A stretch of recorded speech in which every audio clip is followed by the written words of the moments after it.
The Virtual Boys have been playing Nintendo since they were little. These many years of experience have made them experts in the field, or at least they think so. Join them this week as they talk about games they would make if money was not an issue.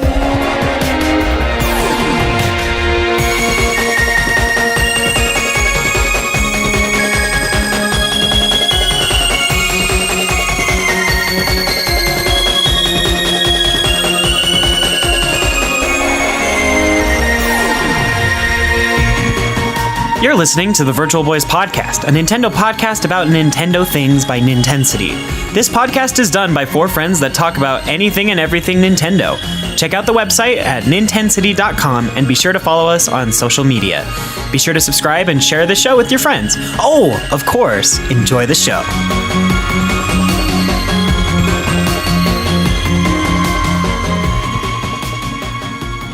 Hello, everyone, and welcome to the Virtual Boys Podcast, a Nintendo podcast about Nintendo things. This is episode 74, and I'm your host, David. Games are big now. We've grown up. Accompanied with James. I like great games with engaging plot and gameplay. And Skylar. I will always spend money to make money. And Jordan. Just you and me and breeding. Run away! No. Get out of here, Red everybody. ran away. Bombs. Anyway. Yeah, I'm a little disappointed that you didn't use that frying pan as a drying pan. But we'll get to that later. Okay, yeah. Because today's episode is about games that we would want to make. Our ideals, our dreams, everything that would make our own game perfect. Something that we'd use to make a mark on the world and make the perfect video game. But before we start with that discussion, just want to remind you to check out our Patreon page. These episodes are still going up early as a reward for those that support us there. Check it out at patreon.com/Nintensity. And if you want to talk about the episode with us, check out our Discord community at ninten.city/Discord. Anyway, let's move into our topic. So, like I said, we're going to talk about making our own video games. We're going to offer our ideas on the ideal video game for us. So if money, time, and copyright laws and all of the other things that, restrict video game development weren't an issue, what would we make? How about we start with Skylar? Well, I don't know about you, but I think I'd want to play Super Mario underwater basket weaving. I knew you were going to say that. Why? This is the ultimate challenge for any Mario player, is to be calm, remain patient, and make something, make a basket. Okay. It would bring a new challenge to those who are already accustomed with the Super Mario franchise. Okay. How often have you tried to dip your tweed in the water and tried to make a basket? Yeah, so if you didn't know, I majored in underwater basket weaving. Oh, shoot, I forgot. Well, I guess it's a quick. I mean. Now, Skylar, is this like a VR experience, or is it just using motion controls on the Joy-Cons, or are we talking traditional controls? We're going to use motion controls on the Joy-Con. Okay. In the vein of ARMS, where you just start like putting them over the top of each other. Like you make hand motions and everything. It'll be great. I think they might have a mini game like this in the next Mario Party. Not sure yet. Not sure yet. No, but my real game, though, is the ultimate 3D platformer crossover. This is what I want, is to be able to play as a plethora of different characters across all different universes, from Shovel Knight to Banjo to Mario, everybody. Not Ukulele, though. He's banned. He had a bad game. He's banished. He is banished. Them. They. Hat Kid will be the final unlockable character. She'll be the final boss at the end. Since she's a time overlord, she'll be working in tandem with Bowser and Gruntilda. It'll be in the vein of a Super Smash Brothers, but like 3D platformer. Okay. We'll get guest bosses, kind of like what they did with Ridley, but it'll be like Great Mighty Pooh. Okay. What kind of platforming would it be then? Because these are pretty different in how they play. You mean platform-wise? Yeah, platform-wise. Because Shovel Knight's never been a 3D platformer, and Banjo's never been a 2D platformer. That is true. But see, you're going to move... kind of like how they had Shovel Knight as a guest in Ukulele. We'll take him, but not Ukulele. Shovel Knight will play. It'll play more like a Mario game, kind of. It'll have a nice feel with the camera and everything. We're gonna have to throw out some difficult stages though, but mainly we're gonna have like environmental set pieces from each one of these games. Bring back bosses from each one, and have like some quirky game humor between all the banter of the characters and their bosses, and be like confused as to why this other character's there. It'll be great. It'll be good fun. Now, is Waluigi in the game? Of course he's in the game. Is he playable or is he a boss? You know what? You might just have to buy. You know, to play it to find out. Buy the game. You'll find out once you buy and play this game, which is definitely coming out in the future. I mean, I argue they would need to be in a 3D platform in order to be in the game, but I'm not making the game. This is Skylar's game. So I mean, Shovel Knight's not technically in a 3D platform. he is. He's in Yooka-Laylee. Well, Dude. yeah, just him. They're going to make Shovel Knight 64, so they're already planning on Shovel Knight in 3D platforming. Wait, right? are they? It's an I think it was an idea like they were voted Yeah, it was it, just or an they had idea a that poll they're or throwing something. around. I was Shovel Knight joking. 64 versus Shovel Knight SNES. I'd love Shovel Knight Yeah. 64. That'd be Either fun. one would be really great. But I would be really interested to see how a 3D platforming Shovel Knight would work. And maybe Skylar's game is the step we need. You'll be able to pogo off enemies still. It'll be great fun. Okay. Of course, okay. every character will still have their unique platforming style or what makes them special. Like Banjo will be able to run around on Kazooie. Shovel Knight will pogo.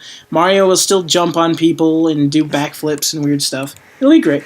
It'll be a fun game. Does Banjo still have his transformations? There are going to be so many transformations. Oh, It'll man. be great.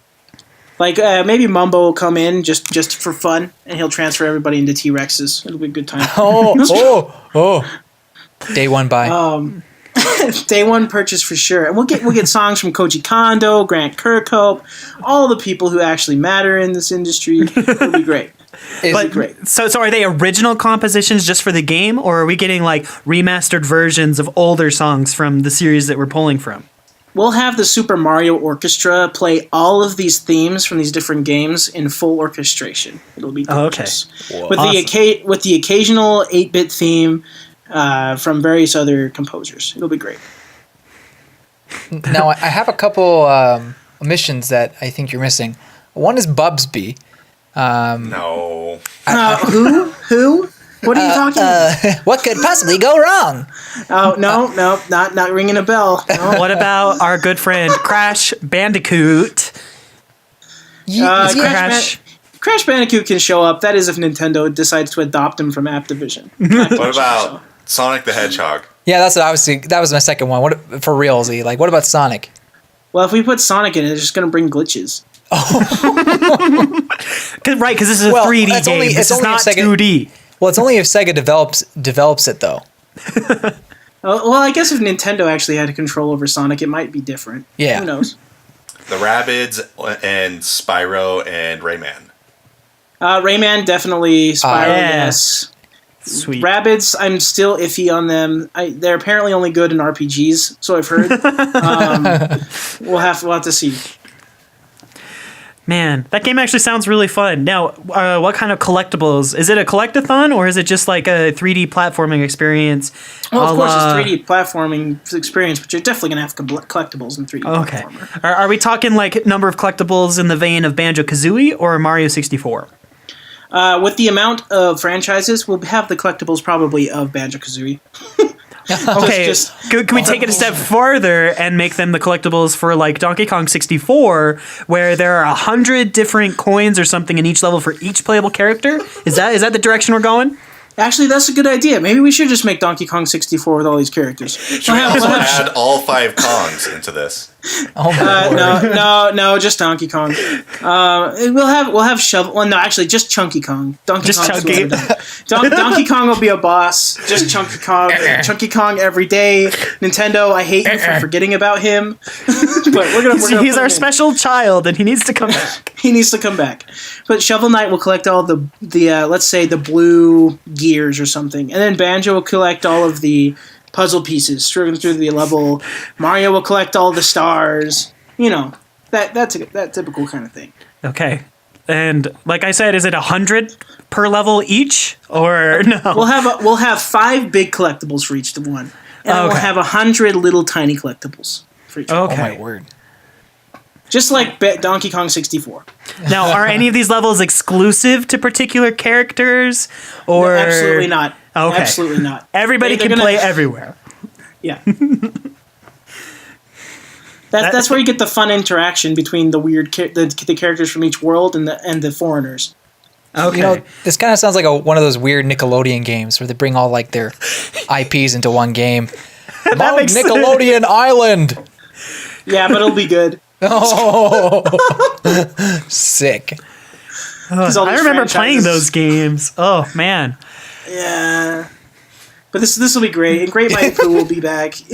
That's just all we need. This is all we It's really is his want. song like an actual opera, like where you've got Well, the we full can have the orchestra face-off behind? between Great Mighty Pooh and the Phantom from Mario Oh Rabbids. shoot!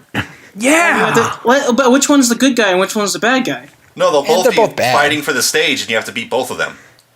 You know what? That's a good idea. Let's do that. And then Take notes. And Conker will come back. Oh my word. Is Conker playable, or is he like an Easter egg that appears just for that boss fight to help He's you a- win? He's a skin for Banjo. Okay, now are we gonna have Just like to rub salt in.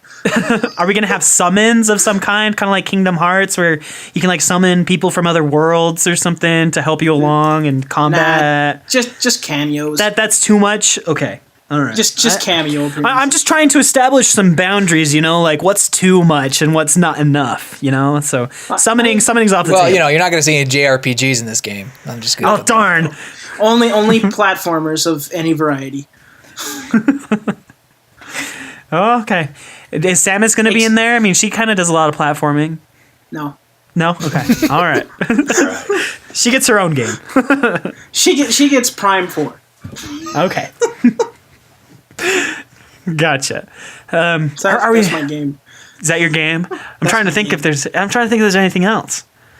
Is it all cartoony style, or is it just based on like the area that you're in?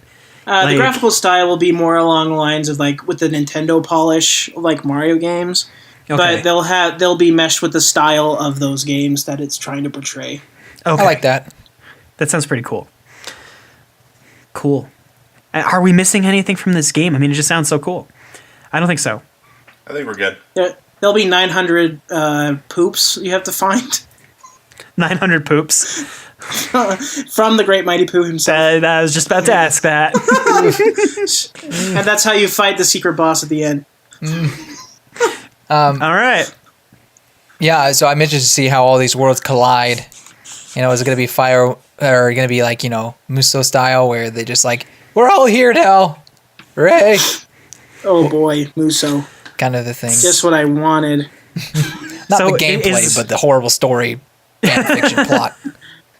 No. It's going to have the witty writing of whoever wrote Hat in Time.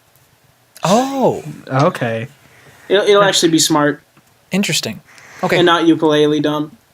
Do you have a title for this game?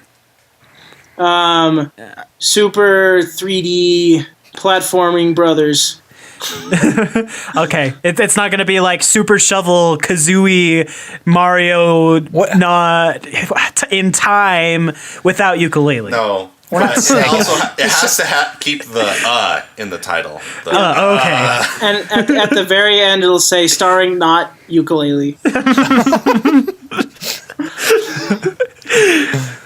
Poor ukulele. Poor guy. Watch. We are It probably comes out never on getting Switch that and we game. fall in love with it. Just watch. It won't happen. maybe. We but might just fall into something, but I mean, we'll find out. All right. So what did you come up with, David? So mine's probably more like a cop-out, I guess. It's not nearly as creative as Skylar's, but I've been thinking a lot lately about the Zelda series, even though Mario is coming out like literally in 2.5 hours when we're recording this podcast. But I've been really thinking about a remake, like a legitimate remake of Ocarina of Time. I'm not talking about like, upgraded models and textures and stuff. I mean, like, they take the story of Ocarina of Time, they, fix some of the perhaps holes that have arisen in the continuity based on, other games that have come out or whatever, and they completely, like, reimagine how the game works. Same basic elements, you're still traveling through time, but just, like, there's more to it. Like, I'm thinking kind of how Final Fantasy VII is getting remade, how they're going from that, like, low res style to this super high definition with, like, new story elements and stuff. I think that would be a really fun direction to take such a classic game. So will we get a light temple? Yes, abso-freaking-lutely. Link is going to be in training for, like, maybe a year or so of the time that he's asleep. I think that would actually be a pretty cool idea, where you wake up before you actually wake up outside of the sacred realm, and you actually do the light temple to prove to the Master Sword that you are the true wielder, kind of like you do in the Master Trials for Breath of the Wild, just not nearly as intense, because this would be like the 4th dungeon in the game or so. Yeah, that'd be cool. So would this be more akin to old style Zelda or Breath of the Wild era style Zelda? I think it would take elements from both. I'd say it'd be more akin to old style Zelda, but with a lot of the cool things that they added into Breath of the Wild, like, making every part of the world explorable, but still focusing heavily on dungeon gameplay instead of just all of the crazy overworld stuff that you can do in Breath of the Wild. Like, I love Breath of the Wild to death, but those dungeons, a lot of them weren't long enough and challenging enough, and Ocarina of Time is known for its dungeons, so the dungeons would have to be the number one priority for this game, at least gameplay-wise. Does that make sense? Yeah. Yeah. Any other questions while I am up here on the microphone, on the press?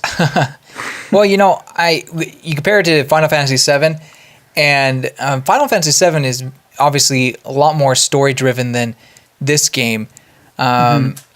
And so I feel like it lends more to a remake like this than Ocarina of Time does.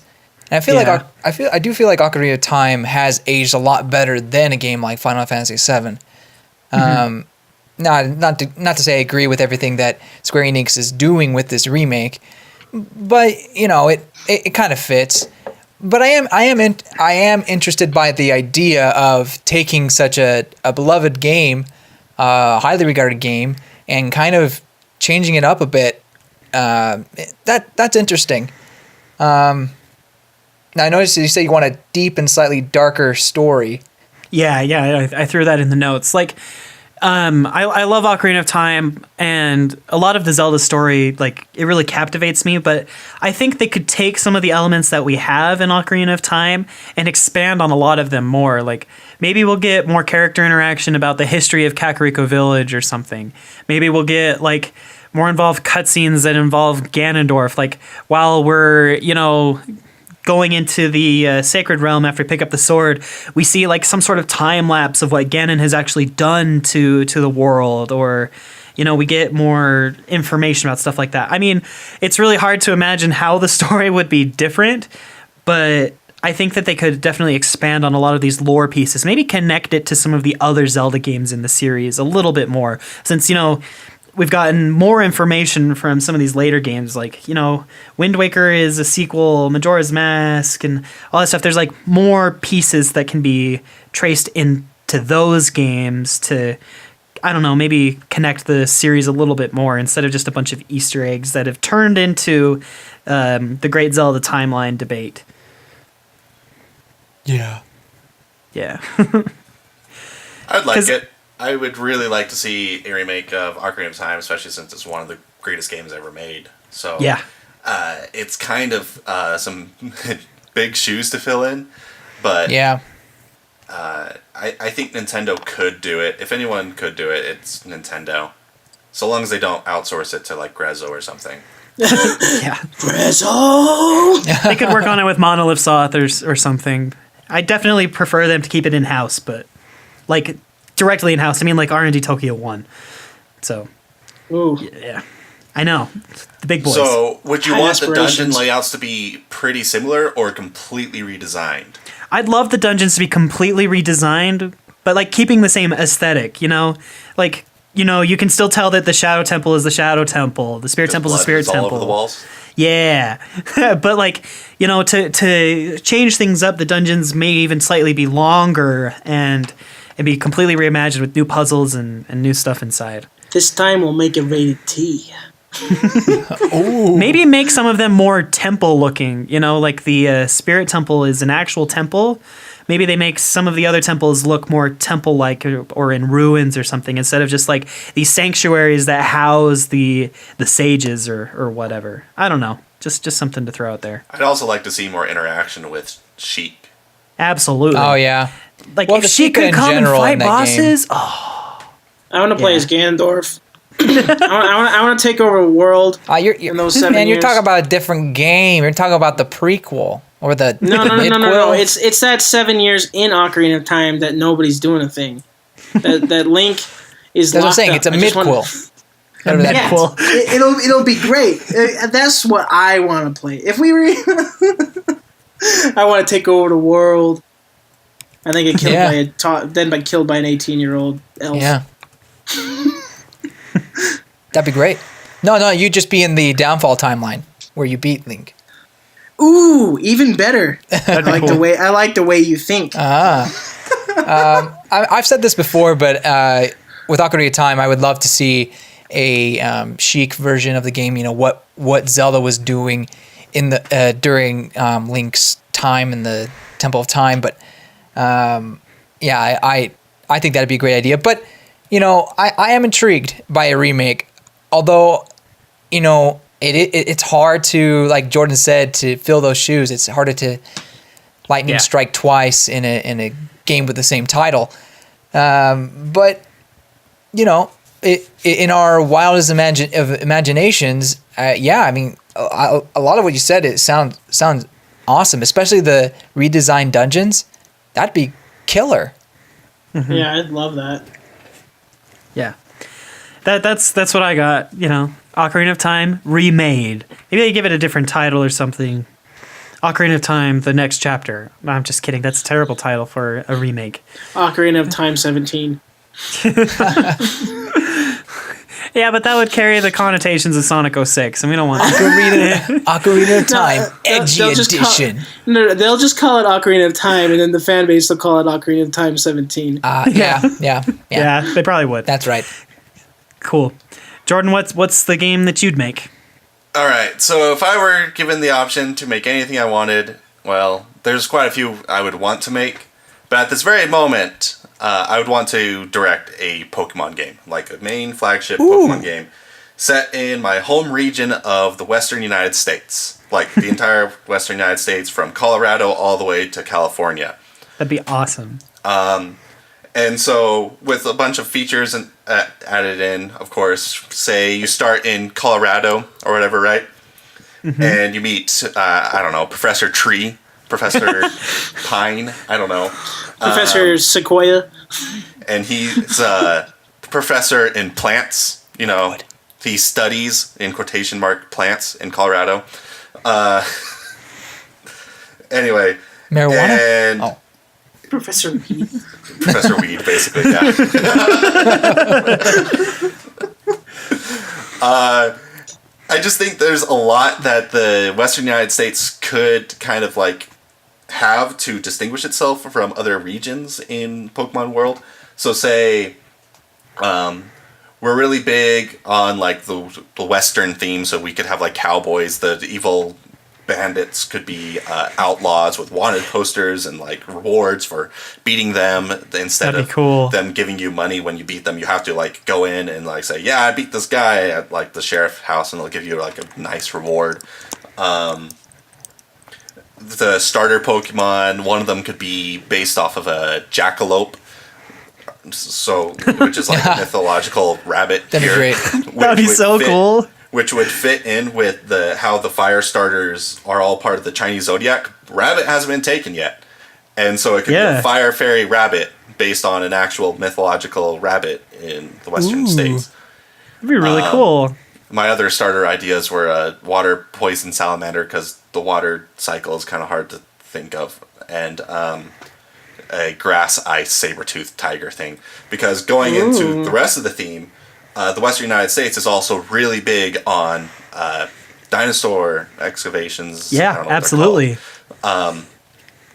Paleontology. Paleontology, yeah. So another idea could be that in the Western United, or in this region, the ancient Pokemon haven't really gone extinct. Like there are bones and stuff of some that had died, and so you can like revive those. But most of them are still around. So we get this region's forms of like Kabutops and Aerodactyl and Almastar, but they lose the rock typing for a different typing, meaning that they are native to this region instead of being revived. So like Kabutops could be water bug, Almastar could be steel water. That'd be so cool. Aerodactyl could be dragon flying. And all that stuff, and go through and get all the ancient Pokemon so that they aren't rock anymore and resemble what they actually were back in prehistoric times. That'd be awesome. Wow. And so after like leaving from Colorado, you can go through Vernal, Utah, and see all the like the dinosaur bones that they're like digging up and stuff. And maybe this is the first time you interact with the bandits or the outlaws. We'll call them the bandits. Team Bandit. Team Bandit. Team Desperado. Team Desperado. Oh, that's good. Name And then stolen. from there, you can either go up to like Wyoming, where they have the Safari Zone, aka Yellowstone, or another feature that is actually the main reason why I'm talking about this will be up there or something. And then we'll get back to that later. Nevada could have the City of Games, bright lights, gambling, game corners everywhere. Also a ghost town for like ghost Pokemon, where it's like there's tumbleweeds flying all over the place, and maybe a tumbleweed ghost Pokemon even. Oh, That'd be cool. Wow, that'd be awesome. And so then from there you can go to California, where you have Hollywood, which we could call like Sodawood or something, and big on the movies and giant productions and stuff. They have a giant mechanical Tyrannosaurus Rex they have to fight. And the Redwood Forests and all sorts of fun stuff. Down by the Four Corners area in Arizona, you have like Grand Canyons and the rock structures, and just a lot of fun stuff to make this region kind of like fit together. It would feel pretty unique from the rest of the regions already made in Pokemon. But the main reason why I wanted to get into this is I don't know if this would be a sort of like a mini game attached to this game, or its own standalone game that interacts with this game. But what I really want to make is a Poke Rancher, and the reason for this is because cowboys are more well known. Well, cowboys originally were just like ranchers. They farmed cattle and stuff, and we could replace that with Pokemon. Yeah.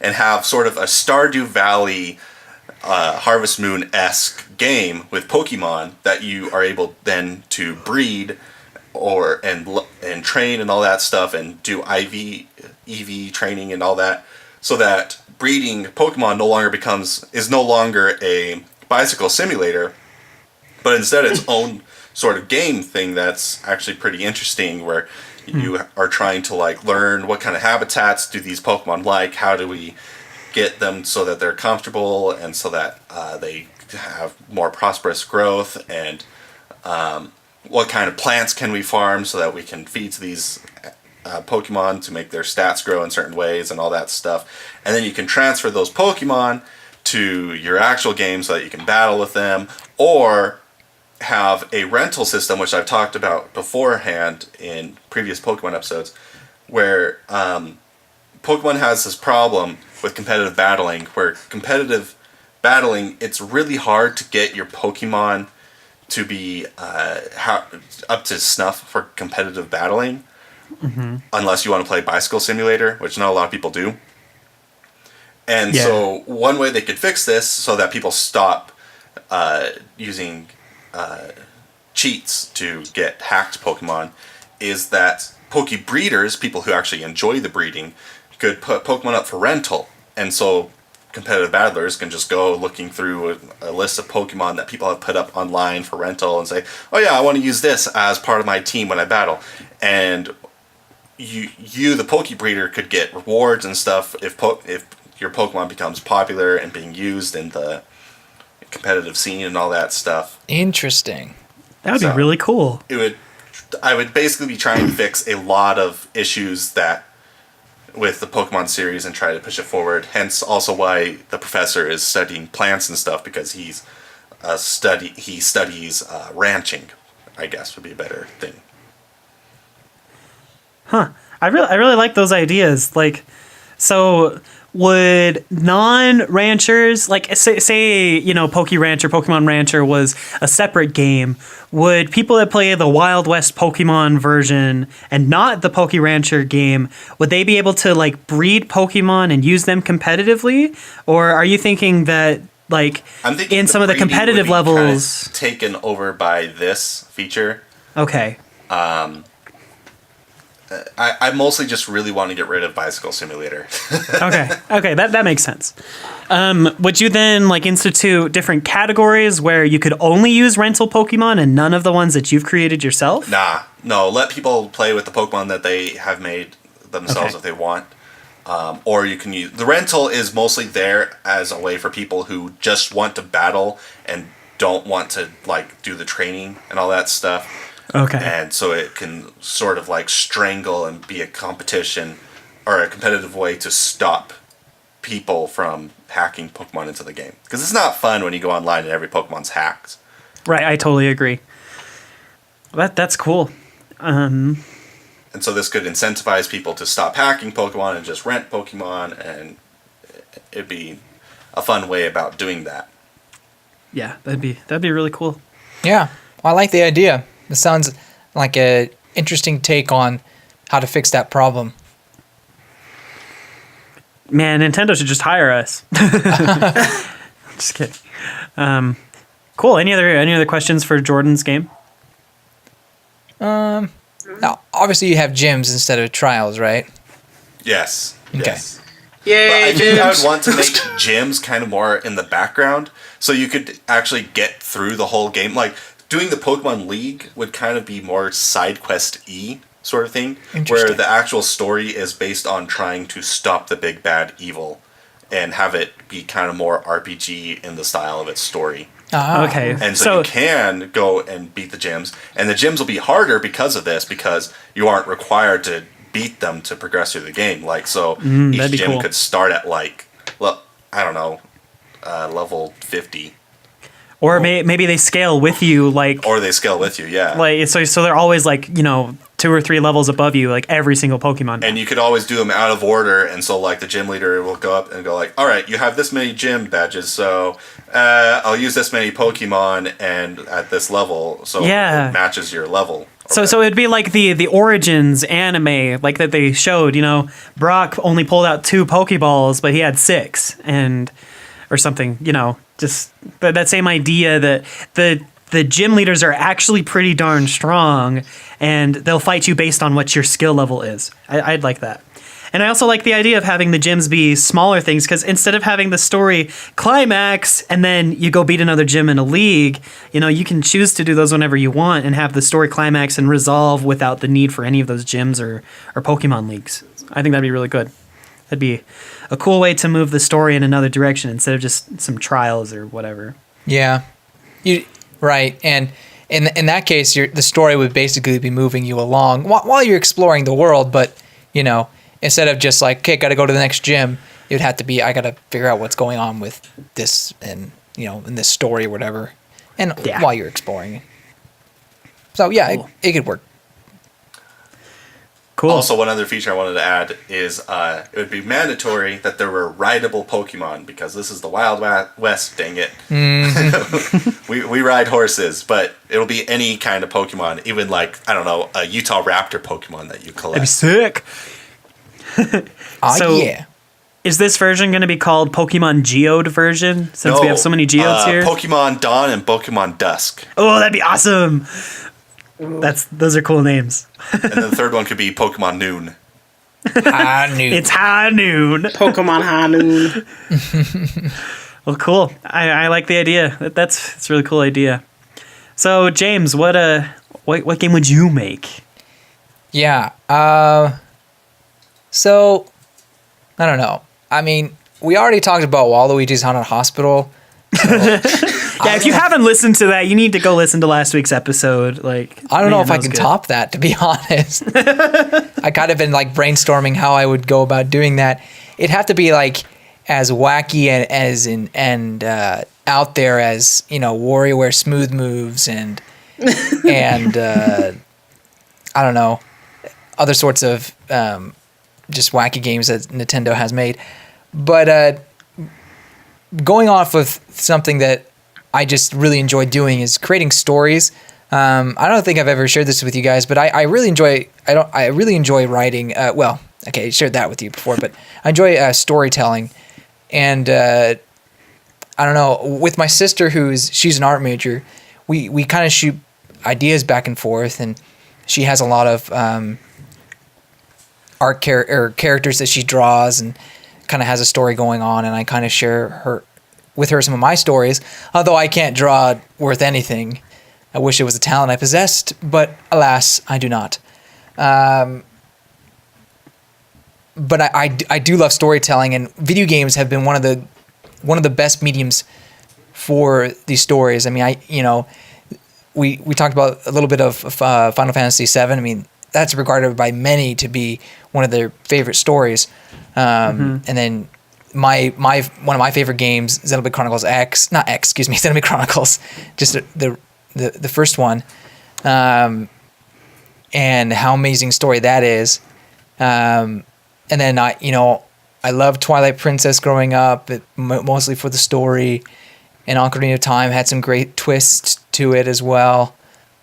And yeah, for me, it's just all about a good plot that really gets me hooked into a game.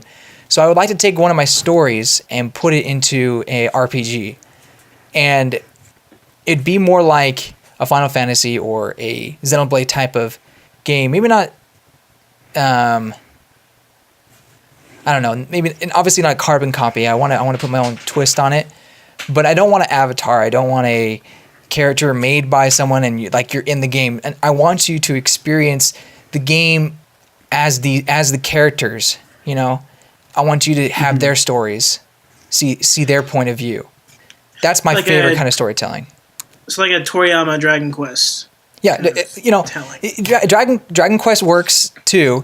The thing with Dragon Quest is the main character doesn't talk really, and it is more of an avatar. Not exactly, because obviously you don't usually customize your character, but there's not much of a growth per se. Some of them do. But for a game I'm thinking of, the character would grow just like Shulk does, just like, well, Cloud just is always edgy, so, you know. But Cloud gets edgier. You know, you just take your... I haven't played all of, for example, Last Story. I haven't played all of Last Story, but goodness gracious, you can already tell the character growth in that game, and the plot, how the plot played was just fascinating, and the gameplay was fun, but it wasn't the selling point of it. And while I haven't finished it, I really wanted to experience the story entirely. I don't know, Skylar, do you agree with that, or do you feel like gameplay? Oh, the Last Story the gameplay is unique in its own right for an RPG. But the story is really captivating. It's really heartwarming. Like, all the characters grow so well over the length of the game. They change immensely. Yeah. Like, every character in your party, all like 6 of them, they have their own little sub-arcs and their own personal character growth. It's amazing. And that's the kind of story I want to tell. And I understand with Nintendo, they're all about gameplay first, story later, and I get that. And even Xenoblade was gameplay first, story after. At least that's how the development went. And I imagine they were thinking about it as they went along. But the idea of having two these titans and how you live on them and how the gameplay works kind of happened first, and then they put the story in. I'd probably go about it a different way. I'd try to think about a story basis, and then go from there what kind of gameplay I want. And so it may not be the game that everybody wants. Not everybody loves JRPGs, but obviously mine wouldn't be a JRPG because I'm not Japanese. But not everyone's into the whole story driven game. They rather have the guns blazing online play and just have great gameplay, which is totally fine. I just feel like there's this medium that developers such as Kojima have really tried to grasp at. I mean, the Metal Gear is another one of those fascinating games in my mind that, while the gameplay is great, I mean, yeah, tremendous in most of them, not all of them. I think 3, for example, it has great gameplay and an awesome story. Obviously, I have. Anyway, what I'm trying to say is, I want to be able to go in that direction with my game. And so yeah, like I have ideas where you have a world where it's kind of technology mixed with ancient Japanese culture. Not like Breath of the Wild, but more like samurai time. So that's not, I guess, not ancient, more like Edo period. And but also there's like metropolitan cities and stuff like that. Anyway, I have this whole world like I've created and a story I want to tell. And I could spend like a whole podcast or maybe maybe 2 talking about my plot and everything, and I have it to a certain point, but obviously we don't have the time for that, and I don't want to go into too much on it. But that's, if I had free reign, that's the kind of game I would play, and I'd probably take a lot of advice and inspiration from games like Xenoblade and Final Fantasy and how they have their gameplay now.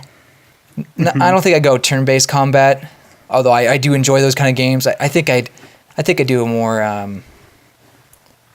what's the word, real time kind of combat. Yeah.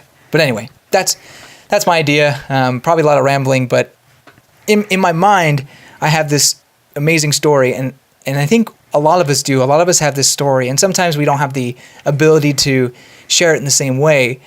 But I feel like video games is one way that we can share these stories, and I would love to do that one day, but I don't think I'll ever have the opportunity. Maybe I'll put my story into a book, but I don't know very much programming or where it goes to making a video game, so that's probably the extent of my daydreaming. Well, that's cool. I hope you do get to publish the story somehow. I think that'd be really cool. Yeah. Having your own unique story. Yeah, I mean, it sounds cool in my mind. Yeah. Well, thanks for sharing that. We all have lots of games that we want to make, lots of ideals that we strive for. If you have any cool ideas for video games, you should let us know. Like, we'd be happy to hear them.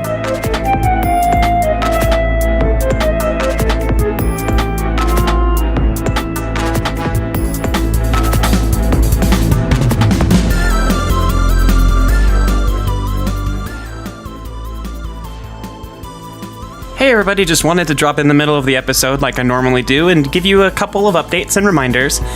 First, I wanted to apologize for this episode going out a day late. I generally edit these episodes and I was incredibly busy, so I couldn't get it done over the weekend. But it's out now and you should be able to enjoy it, so thanks for your patience.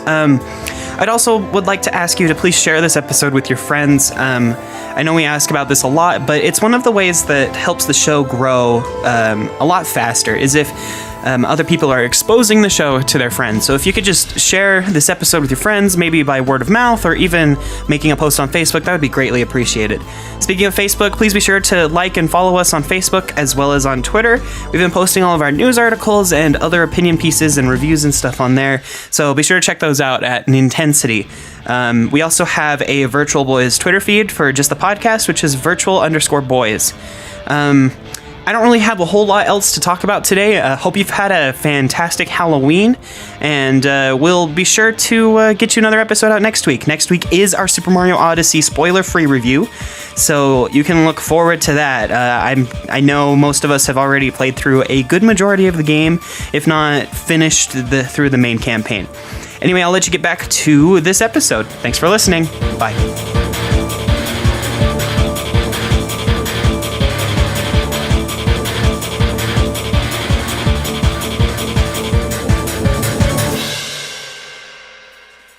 So let's move on to the next segment, which is what we've been playing this week.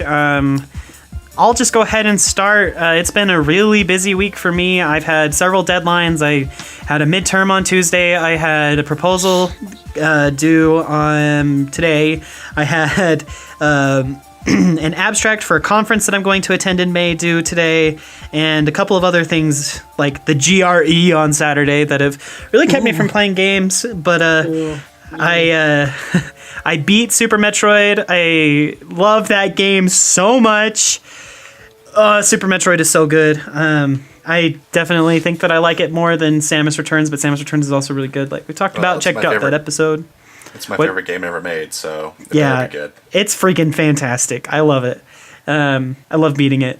It is absolutely on my list of games that I have to beat at least once a year. So, I played a little bit more of Count Lucanor. Haven't really played too much. Haven't been in the spoopy mood, and I've been really busy. So, yeah. I also bought Stardew Valley, but I only did one day. I haven't finished a harvest yet. I have no idea what I'm doing with that game yet, and I probably won't play it for a few weeks because Mario Odyssey comes out in 2 hours. So, anyway, that's what I've been up to. I'll go next. I've been playing quite a few games this week. Played Moon Hunters, which sorry, that sounded really I know, bad. right? Oh, whoa! I wasn't trying to mean anything. Isn't that all you do, Skylar, is play video games? but yeah, played Moon Hunters. I can't believe you come on a video game podcast and talk about video games. Like, oh man, I know, right? How dare you? Shame myself. I should just go sit in a corner for like an hour. I don't know. Yeah, I can't believe you've been doing this for 2 years, almost 2.5 years. Oh anyway. my gosh! Sorry, I'll stop extending that. Yeah, so I got Moon Hunters. It was a game review code that we got by Kit Fox Games. I had been looking forward to this one. Just from the sense that Moon Hunters was like a progressing RPG, meaning every time you beat the game, it takes story elements from the past game that you played and puts it in the new adventure. I thought it was a really cool concept. Yeah, awesome concept. Unfortunately, I don't think it's executed too well. Like, I feel like there's many ways I could have improved it. Making a longer day cycle than just 4 days would probably have helped. But each playthrough of the game is pretty quick. And I got the best ending, probably in like 3.5 hours. Oh, yeah? Just playing the game. I probably played through like the game itself probably like 7 times, doing each run. Just playing with each character and then another one. Most of the character, it's basically Gauntlet. If you've played Gauntlet, the characters play like Gauntlet. Okay. But in more of like a 16-bit style, and you make decisions with different NPCs you meet along the path. Such as like one said, this guy had like betrayed the goddess or whatever, so he wanted me to stab him, and the options were to stab him or spare him. You can guess what I chose. Obviously, Skylar being the benevolent soul he is, he spared the man. Yes. If I spared the man, though, I think he would be in wanton shame for the rest of his life, so I did what had to be done. Skylar. But yeah, I mean, that was one playthrough, and the next playthrough I spared him. Like, it just depends. I just wanted to see multiple endings. It was pretty cool, pretty fun. Story was pretty light, though. It wasn't anything too out of the ordinary, nothing too revelatory. Not all the characters play very well. There's probably like 3 classes I actually liked playing. The rest of them are at a severe disadvantage to whatever enemies you're fighting. But there were like 3 of them that are actually decent to being OP. Such as the Ritualist, which you basically spawn black holes on your enemy. They all get sucked in, and then you just shoot them while they're in the black hole. Oh my! They all get stuck, and then you just pick them off. It's pretty ridiculous. So yeah, Moonhunters. I think I gave it a 7 out of 10. Yeah, that's right. Yeah, that's what it was. The review should be going up soon. Probably tomorrow if I can finish up those last little details, because we do some cool stuff to make the review format look pretty cool. Yeah. So. Yeah, and then the next game I played and reviewed was Fire Emblem Warriors. But I think James talked about that too, so I'll wait until it's his turn to talk about it. I want to hear his thoughts. Cool. If you want to check out most of my thoughts, you can see those on nintendocity.com, where I reviewed the game. Then I played through Super Mario Galaxy 2 in lieu of Odyssey. And Galaxy 2 has a lot of rough stars. That whole like green star segment where you have to like randomly triple jump and in like little narrow passages and like off of cliffs, or throw yourself off an edge and then do the precise spin jump to go backwards and then grab the star, or the last Grandmaster Galaxy. All of these stars were freaking insane and difficult. I don't know why people say Mario is easy.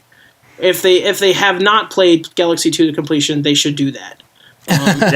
Because that is a decent challenge. I love that last challenge. It's so good. Grandmaster Galaxy is beast. Daredevil mode, freaking terrifying. But yeah, it took me probably a half hour to beat that last stage, just because I had lost a lot of the mechanical inputs from my hands when I played it previously. I should pull out my Wii and play it a bit, but I'm going to be playing Odyssey, so I shouldn't. It's probably been like 7 years since I ran through the game. Yeah, so basically when it came out. Me. Yeah, same. Yeah, because this is my only second complete playthrough of the game. Oh, really? I don't think I've completed it since 2010 as well. Yeah. And then I tried the Odyssey demo. Lots of fun. Really good stuff. Lots of fun. It's a good demo. But Odyssey comes out, an hour and 50 I'm minutes. surprised you tried An hour and 49. considering you hate spoilers so much. So I wanted to try the demo because it was bugging me if it had a run button or not. I needed to know. And Does there's that no have a run button? It does not have a run button. Mario has momentum that he builds up by running really fast. So you approve the run. Oh, it feels so good. I approve of this run mechanic. It's very nice. It's not Mario 3D Worlds. Nope. And I'm happy. Because Mario 3D Worlds had terrible controls. Just because of the run button. I hate run buttons in my Mario. And so it does not. Yeah. But yeah, I only played the game for like 5 minutes. I just ran around a little bit. Just trying to test out the stick. Yeah, there is a run button, but only for the 2D sprite stuff, just like original 2D Mario. Well, yeah, for 2D segments, sure. Yeah. But not the 3D segments, and that's what I was worried about. Yeah. And that is... Yeah. I've been playing other games this week, but I'll end here. So Cool. So like Skylar was saying, I've been playing Fire Emblem Warriors. I got this game for my birthday, actually. So that was nice. But I was actually thinking of picking it up anyway. So it just worked out. That's a plus. It's a plus. And surprisingly, I'm enjoying myself. I didn't think that would happen. Because I played Did you enjoy Triforce Heroes? I mean, Hyrule Heroes? Hyrule Warriors? Yeah. So here's the thing. I enjoyed like the first few hours of Hyrule Warriors, but as the game went on, I wasn't getting used to all the things that were popping up on the map during the game. I didn't understand the crafting. There's just so much to the game I couldn't understand. It was my real first game, Warriors Muso game, so I was just kind of like, what? I don't understand. The combos. Combos I get. Those are easy to figure out, but there's a lot of I don't understand, and I have to play as the same character over and over, and I don't know. It was hard to traverse the map. I wasn't a huge fan of the what do they call it? The mode where it was 2D and you open up the map. Adventure mode. Adventure mode. I wasn't a huge fan of it. Like there were some moments that were good, but I don't know. I like the aesthetic. Adventure mode was horrible, but it was pretty bad. But going to Fire Emblem Warriors, I'm having a ton of fun. I understand what's going on, and I don't think it's because I have experience from Hyrule Warriors. I think it's more like I don't know, it's easier to understand, to process what's happening. It's like, in short, I think Fire Emblem Warriors is just a better game than Hyrule Warriors. Yeah. Like, they fixed a lot of the issues, like tons of issues, even from the 3DS version of Hyrule Warriors. Which is so surprising. Like, odd. It shouldn't be surprising, but it is. And I think it's because myself, I was kind of taken back by, yes, the roster, but also I just, from the characters I saw, they just all looked like they played the same, you know? Yeah. They pretty much do. And they do. But they're fun to play as. Right now, as far as I am, my favorite so far has been, I didn't think it would be, oh, dang it. This is where Ellie? No, it's Camilla's little sister. Yeah. Elise, that's it. Elise. Not Camilla? Not Camilla. I'm sorry, George, but Boobs Marth doesn't necessarily make the cut. I thought that was Swole Marth. No, I'm just kidding. That's Swole Marth. Swole Marth. No, that's Ike. Right. You're right. No, like for some reason, Elise has been really fun. Just her magic and her horse. She plays the same as Leo, but I don't know. Elise was the first one I play as before Leo, so I kind of like gravitated towards her. Lisa. Why are there so many Fire Emblem Fates characters in this one? They only took from like Fate's Awakening and Shadow Dragon. See, seriously? That's the question. That's the $1 million question, Jordan. Plus Lynn, right? Is Lynn the only one? You don't get Lynn until you beat the adventure mode equivalent, the first stage. Yeah. Oh man. Wow. Which means you will pretty much no Ike. You will never play as Lynn unless you are dedicated to a 60-hour long session. And see, and that's the issue with Fire Emblem Warriors. And then there was Celica, right? They have Celica. Yeah. Celica's also in there, which is, it's weird to see her without Alm. Especially, I just ran through Echoes again.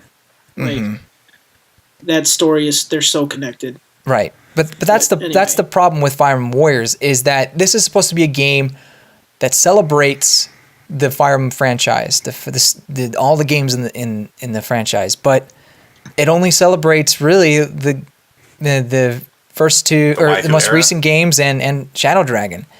And it's sad, really, because they have such a good game here, you know, like it's really enjoyable. Yeah. Oh, go ahead. Sorry. Like, playing the game, I just feel like Ike would be perfect. Hector would be perfect for this. Yeah. Roy would be great. It's weird that they don't have the top 3 male picks from the Fire Emblem Heroes poll. They don't have Ike, they don't have Roy, and they don't have Hector. Those were the top 3. They're not even in this game. They have all the girls. They have all of the top picks for the women, but not the guys. I wonder if they were going for the recent fan base instead of their longtime fans, you know? I mean, you can say that, but in the poll, the top 3 that were the best were Ike. Oh no, that's fine. I'm not saying I'm not saying that that's not what's going on here. But what I'm saying is that the developers must have just said, well, we just want to focus on these games because we know we can get people to buy them because they are the best-selling games in the franchise right now. Well, I wonder if Intelligent Systems is just tired of Ike and Hector and just want to sweep them under the rug. I don't know, but I wouldn't think so. Ike is their favorite, isn't it? So no, I think Ike was only one of their favorite, or one of the director's favorites, and I think he's out of Intelligent Systems now. Oh, really? I could be wrong. Well, there you go. Let's see, don't quote me on that. Oh, okay. It's still confusing to me because you have more character, like in Hyrule Warriors, there are more worlds colliding in Hyrule Warriors than there are in Fire Emblem Warriors. Right, which is pretty crazy. It's insane. Like, you don't even have to put everybody from Radiant Dawn in. Just put Ike. Like that you only need one person from that game, and it's fine. And and you'll get the entire old school fan base to buy it. Right. I mean, exactly. And and with the DLC, they get these side characters from Awakening Fates and Shadow Dragon. It's kind of like, but we don't want those. Like, I mean, there's fans of Tharja and Olivia and yada yada yada. Azuda, yeah, that's a great inclusion, but it's kind of like, can we get some of these main guys? And it makes me wonder if they will add them in the future, and they may. Like, it may be future DLC, but it's sad to see that characters that are already in the game, like already in Fire Emblem Warriors as NPCs who fight along with you, are paid DLC. Yes, that's an issue. Exactly. Like, the 3 of the characters, I think 3 out of the 9 DLC characters are already in the game. Right. So basically, you just paid to unlock them. Like, what? Yep. Like, that's Capcom DLC thinking right there. Right. It really is.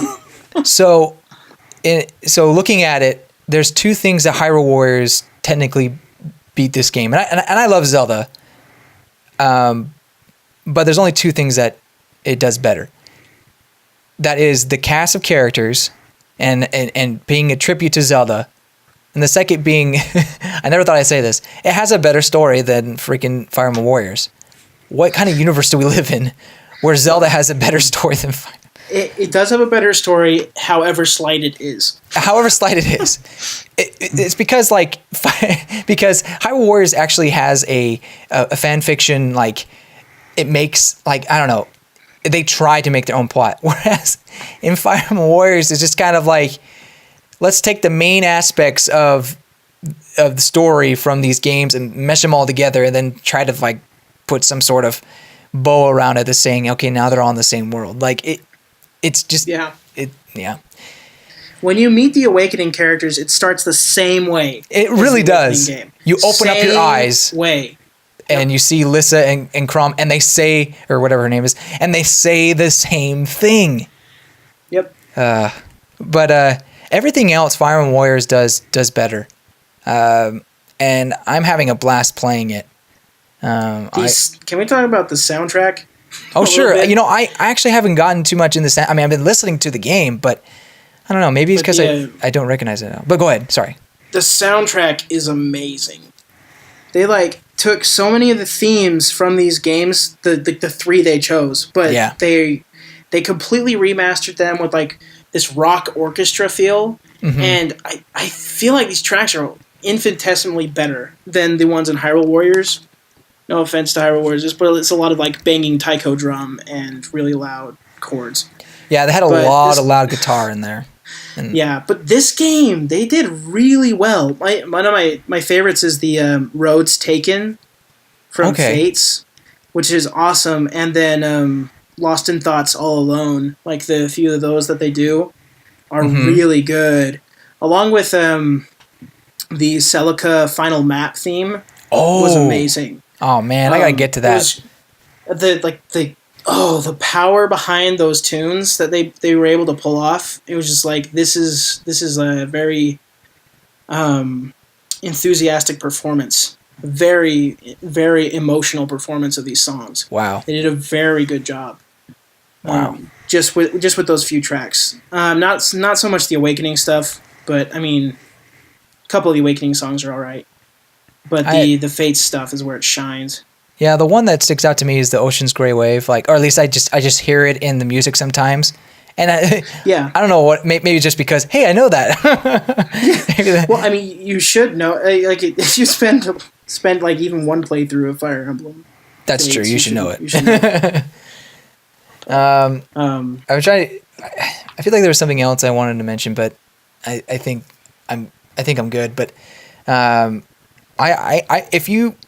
if you're a Fire Emblem fan and you're not put off by the lack of Ike and Roy, I mean, you probably are, but if you can get over that, please play Fire Emblem Warriors. I think you'll really like it.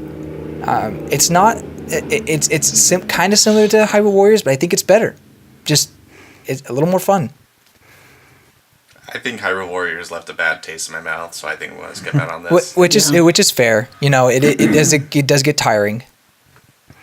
Yeah, it's a very specific genre for very specific people, I think. Oh. Like, it has a good appeal, but if you didn't like the first one, I don't think you'll like this one as much. Even though I disagree. Played it, so I disagree. Sorry, David.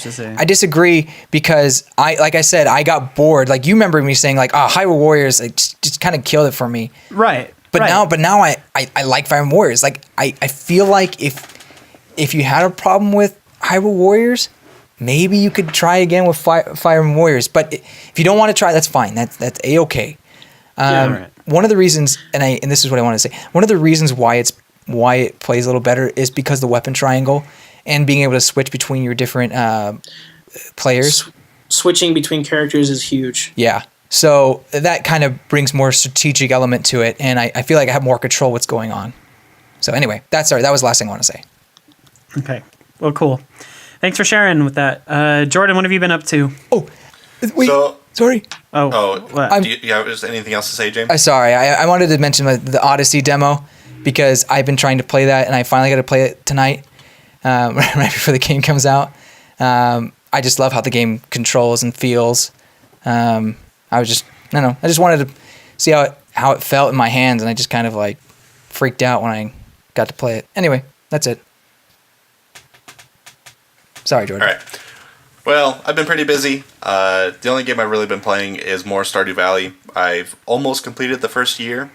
Nice. I got the greenhouse, Yay. luckily, randomly, because I hit winter, but I didn't have the animal stuff like set up properly to get the greenhouse set early or whatever. And I was like, crap, I'm going to have to go through all of winter without a greenhouse, which was the whole point of me like fighting all this time to get to this point. Yeah. And then I go to my mailbox, and for whatever reason, Emily and Leia sent me the last 2 items I needed.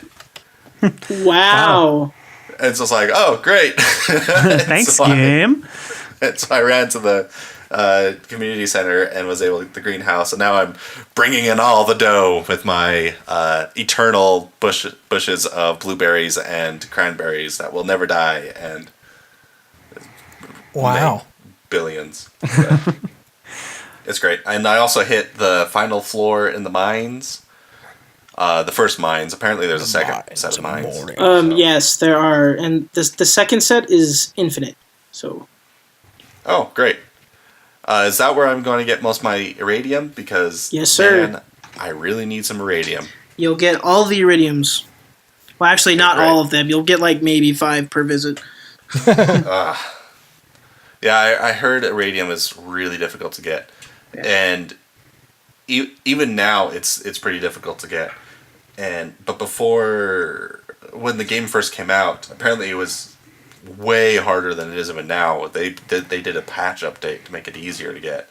That's good. And so if you look at guides online, it really matters whether or not it's a guide from before or after that patch. Because beforehand, all the guides were like, do this and this and this to just maximize the chance of getting radium, otherwise you're just screwed. Wow. Glad they updated it then. Yeah. So more just continuing to play Stardew Valley. I'm up to 45 hours, I believe. Woo! Yeah, it's a lengthy game, especially when you're like me and just hit the start button and read hours and hours worth of wikis. But it's good. I enjoy it. It's also one of the reasons why I chose to do the Poke Rancher earlier. Because I could definitely use more farming simulators that are actually good. Yeah. Oh, cool. Cool. So really stoked for when they finally bring out the multiplayer, because that'll be fun. That should be good. Blast. Should be really good. Apparently, you have to make a new farm specifically for the multiplayer to work, though. Oh, boo! It'll be fine. Yeah, you won't have to read the wikis as much because you'll already have that knowledge. I'm going to do another playthrough anyway, because when you select what you want your farm to be, I'm curious what happens when you select wilderness, because when you hover over wilderness, it says that monsters attack you at night, and I think that'd be pretty fun. A little bit of Minecraft in your Stardew Valley. Yeah. Oh, very cool. It should be good. I'm excited to continue playing that game after I clear Odyssey, which comes out in an hour and a half now.